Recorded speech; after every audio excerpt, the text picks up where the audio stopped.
Well, when the novel coronavirus first started spreading, it quickly became clear that ventilators were going to be a key piece of medical equipment needed to keep people alive. Now, a team from OHSU has designed a new kind of ventilator using 3D printing. Dr. Albert Chi, a trauma surgeon from Oregon Health and Science University, helped to lead this team developing the new technology. He joins us live via Skype this morning to show us how it all works. Doctor, good morning. Good morning. So tell us about this. This is a 3D printed ventilator. How does it work?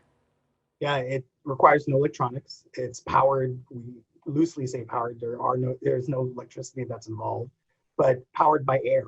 And there's two valves that you have, a pressure valve and a rate valve that you can actually provide not only basic ventilation, but advanced ventilation as well.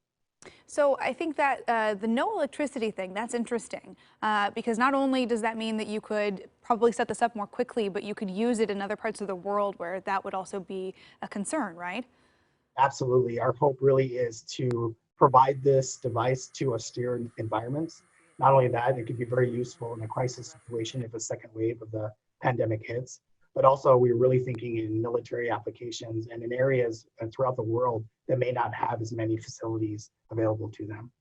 So what was the goal when you guys first set out here? You realized there was going to be a need for ventilators and you wanted to just see how quickly and easily one could be designed, or what was really your ultimate goal in this? Really, it was about 4 weeks ago when a lot of the reports of the ventilator need was really just completely staggering and overwhelming. My lab, because of the stay-at-home orders, we really were focused on creating a solution. We had a history of making 3D printed prosthetics for children before this. And with everything on hold, decided that this is exactly where we could contribute. It was almost as if our lab was made to do this. That is so cool. So now tell me, how quickly are you able to manufacture a full one of these ventilators, and what does it cost compared to the traditional ventilators we're trying to get on the market right now? So believe it or not, the printing material costs for a ventilator is only around $10. All the components are off the shelf, so there are no supply chain issues at all.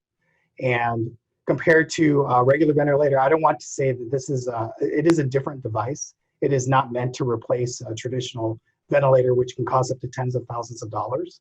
But again, our ventilator is only $10 and it's very, very functional.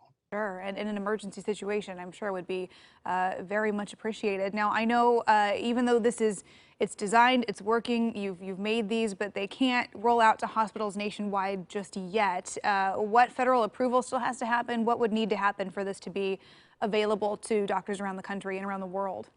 So last Friday, we applied for the emergency use authorization with the FDA. We are currently talking to manufacturers. We're hoping to involve a large kind of corporate sponsors in order to provide this device completely free to individuals. And again, this ventilator can be printed in as short as 3 hours.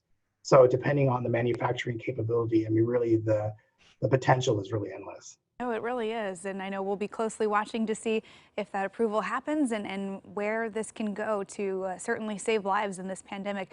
Dr. Chi, thank you so much for joining us this morning. Great to talk with you and get a look at the project. It's very, very cool. And thank you for all that you and your colleagues are doing to help right now. Thank you.